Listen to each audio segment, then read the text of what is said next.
we have yet to discover where we're weak in autonomous vehicles. There's no one in that car!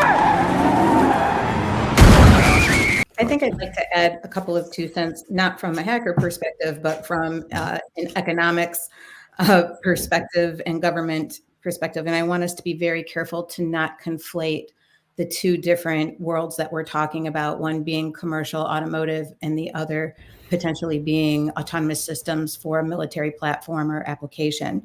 I would point out briefly in the 2023 cyber strategy that was published by DoD, it did not include embedded systems.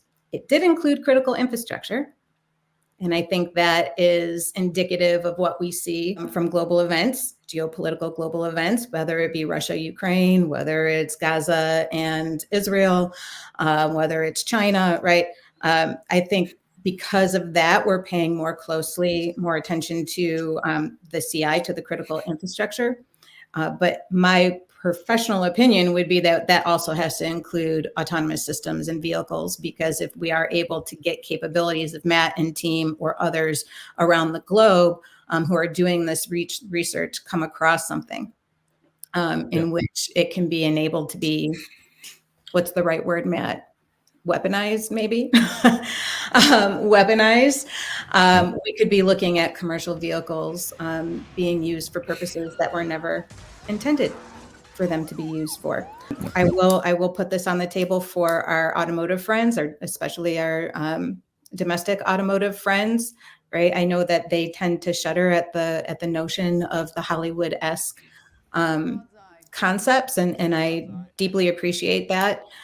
Because we can get lost in the sauce, right? We can get lost in the coolness of that, what that means and what that could be. It's a rabbit hole that's never ending. But I think that we Fast and Furious 8.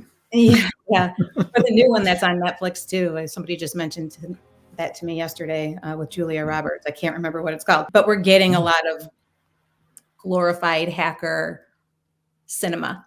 And I don't think that we're keeping up with what's reality and what is dramatic, and where will those two worlds potentially collide. And that's something I think that we need to be mindful of if we're talking about national security, is that others are looking at that more robustly than we are. What needs to be done organically here, Jen, do you think, in terms of trying to create awareness about the problem, about the vulnerabilities, and then how we get that funded?